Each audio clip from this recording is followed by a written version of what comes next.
এক দেশে ছিল এক ন্যায়পরায়ণ রাজা। তার একমাত্র কন্যা রাজকন্যা কলাবতী।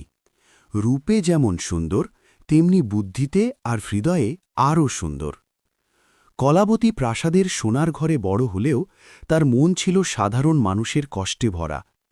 প্রতিদিন সে প্রাসাদের বারান্দা থেকে নিচের রাজ্যটাকে দেখত আর ভাবত, রাজা হওয়া মানে কি শুধু ক্ষমতা, নাকি মানুষের দুঃখ বোঝার দায়িত্ব?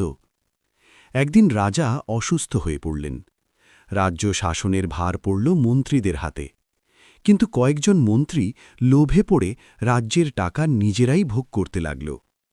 কলাবতী সব বুঝতে পারলেও সে সরাসরি কিছু বলল না। সে চুপচাপ লক্ষ্য করতে লাগল, কে সত্যিকারের রাজ্যের বন্ধু আর কে শত্রু। এরই মধ্যে বহু রাজপুত্র কলাবতীকে বিয়ে করতে চাইল।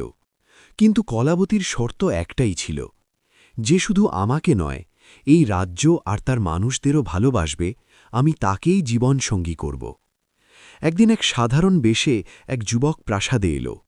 সে ছিল জ্ঞানী, শান্ত আর বিনয়ী। সে কলাবতীর সঙ্গে কথা বলে বলল, রাজ্য শক্তিশালী হয় অস্ত্র দিয়ে নয়, ন্যায় আর করুণা দিয়ে। কলাবতী বুঝে গেল এই যুবকই অন্যদের থেকে আলাদা। ঠিক সেই সময় মন্ত্রীদের ষড়যন্ত্র ফাঁস হয়ে গেল। তারা রাজাকে সিংহাসনচ্যুত করতে চেয়েছিল।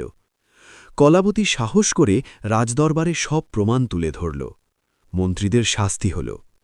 রাজা গর্বে বললেন, আজ আমার মেয়ে প্রমাণ করল সে শুধু রাজকন্যা নয়, সে ভবিষ্যতের রানী।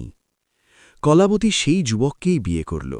দুজনে মিলে এমন রাজ্য গড়ল যেখানে বিচার ছিল ন্যায়ের, আর রাজা রানী ছিলেন মানুষের বন্ধু। গল্পের শেষে কলাবতী বলেছিল, রূপ ক্ষণস্থায়ী, কিন্তু বুদ্ধি আর হৃদয়ের সৌন্দর্যই মানুষকে অমর করে।